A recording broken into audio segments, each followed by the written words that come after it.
Hey guys, welcome back to another doll customizing video.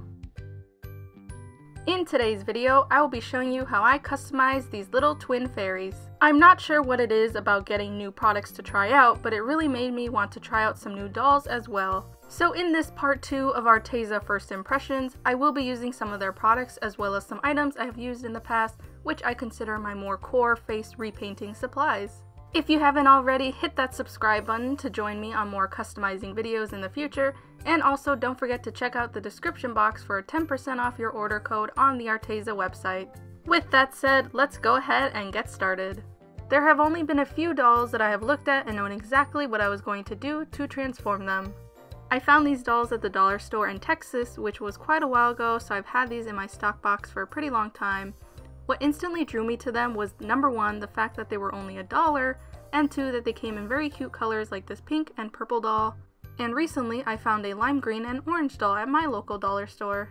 Their hair is not a full reroot, so I knew that I had to take out their ponytails so that I could actually repaint the inside of their heads to match their hair color. Surprisingly, but not surprisingly, their heads are really easily removable. Their wings, however, are a completely different story. This is when I noticed that their wings were not removable, so I had to either cut them off or leave them there and repaint them as is. I also removed her dress because I was going to be giving them a new outfit. These dolls are so much smaller than I am used to repainting. But I am always up for the challenge, so the first thing I do is use my Fabri-Tac glue to secure the hair from the inside of their heads, so that when I restyle their hair and repaint their scalps, I won't have to worry about their delicate hair falling out during the process. Then I secure their hair using a bobby pin so that I can keep it out of the way when I repaint their scalps. I also cut off this little weird ring that was on their head to make it look a little bit smoother. This honestly doesn't really matter because the hair is going to cover it up anyways, but I really just felt like doing it because it really annoyed me looking at it. And then of course I repaint their scalps using the same color as their hair. Moving on to their outfits, I created this simple little pattern for these dolls because obviously I didn't really have any patterns for them. Just looking at these measurements, I hope you guys see how small these dolls were. There wasn't really much room to give these dolls very elaborate outfits. Their outfits were pretty easy to make, and I decided to keep these dolls to a 2-color color scheme. I kept one to a purple and blue color scheme, and the other to a pink and lime green color scheme. I decided to use the same method that the old dresses used to keep the outfit on the doll, which was simply a ribbon around the neck, which was only removable if you removed the doll's head. Now it is finally time to start the long process of painting these very, very, very tiny dolls' faces. I greatly underestimated how small their faces were because when I finally worked up the courage to start repainting them, it was so scary because I felt like any sudden twitch of my finger was going to mess up the whole doll's face. But you know, in all honesty, it was definitely worth the effort because having such a small canvas to work on really made me focus on where I wanted to place things and how I was going to add details. And I will be jumping from one doll to the next doll just because I wanted to show you both dolls being repainted, but I didn't want to show you the full process of repainting each doll because that would just take too much time, and by this point, if any of you are some longtime subscribers, then you know how I repaint my dolls. Definitely the hardest thing that I found of repainting these dolls was adding the small lines like the upper eyeliner and the waterline, because for those lines you really need a very sharp pencil. Another thing that was pretty tricky was the eyebrows. I'm not completely satisfied with how I drew the eyebrows, but I actually won't be selling these dolls. I'll probably keep them as gifts for some of my friends and relatives because they are so tiny. I thought they would be cute gifts for some people that I know. If you have been paying attention to the watercolor pencils that I have been using, some of you have seen that I've been using the Arteza watercolor pencils because like I said in my last video, they sharpen very well and they sharpen very pointy, so these pencils were a really great idea for this project. Since they sharpen so pointy, I mostly use them for the eyeshadow and the eyebrows and the eyelashes because for those I really needed some delicate lines.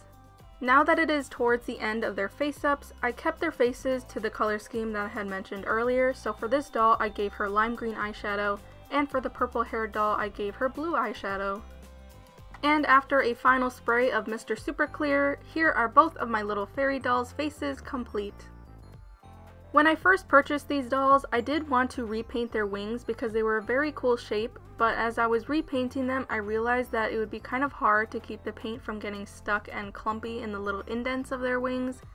so I ended up deciding to make my own wings with some supplies that I had at home. I used this beading wire to create the main structure for the wings. I kept the shape pretty simple because the wire that I used was a little bit on the thicker side, so it was hard to get some crazy shapes for wings at this scale. I first created one set of wings and then traced it onto some paper so that I could create a second pair of wings that were identical to the first pair. Since I was going to be making my own pair of wings for these dolls, I ended up cutting off the little structure that held the original wings onto the doll's back. I know I could have used fairy film, but I didn't have any accessible to me at the time, but I do plan on ordering some for future dolls that I make. So instead, I decided to use some tape because I felt like using the same technique that you would for making wings with fairy film and instead of using tape might work the same way and leave you with similar results. I first start by laying down some tape with the sticky side facing up. Then I place down the wings onto the tape and lay down another layer of tape onto the wings so that both sticky sides of the tape are touching the wings on both sides. Then I push the tape into all the creases of the wings before cutting off the excess on the outside with a pair of scissors. Then I use a flame to gently melt off all of the excess tape and make a clean finish onto the wires. On the right side of the wings, I used the Arteza metallic acrylic paint, but it was too sheer. So I tried using the regular acrylic paints also from Arteza on the left side, which were much more opaque. I used the regular paints as a base color for the entire wings, and then I used a matching metallic color to go over them. I ended up skipping over how I repainted the wings, but these were all the colors I used for each pair of wings. Something I might have mentioned in my last video, but I will say again, is that the Arteza acrylic paints dry with a shiny finish. I made a random wing shape to test on, and I painted it using this blue color from Apple Barrel, and as you can see, the paint looks matte. It does not look shiny or reflective. I think having a matte finish or a shiny finish has its own pros and cons, so it just depends on what you use each paint for.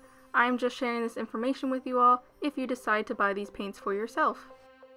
The last thing I do is use the Arteza holographic glitter flakes in the colors Moonstone and Fairy Dust to add some more detail to the wings. I used some Mod Podge to paint the areas on the wings that I wanted glitter to be stuck to. I painted the outside of the wings and made a line near the middle to mimic the design a lot of butterfly wings have. After pouring the glitter onto the wings, I use a dry brush to lightly brush off any excess glitter off of the wings. Here are the wings all complete. If I am being completely honest, these wings didn't turn out how I would have liked, which is why I do plan on ordering some fairy film to try out. From what I have seen, fairy film does look much neater and resembles real wings a lot better than the wings I have created here, but I guess not too shabby for trying out a new method. The last thing I do is add this little detail to the doll's head. These are actually the dried bits of paint that were left after I repainted the doll wings. Talk about reusing, huh? I then added some glitter on top of the paint before dressing the dolls up, giving them their wings and taking some final photos.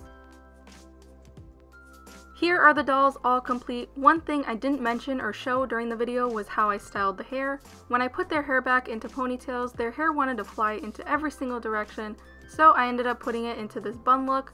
Then I finished off their hair and their dress with a bow.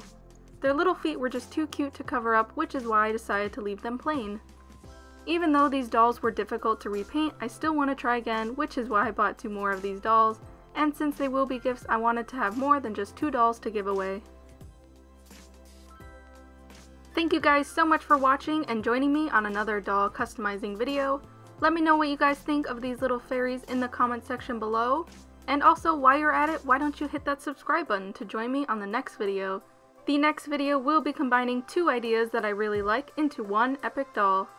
Thanks again for watching, and I'll see you in another video.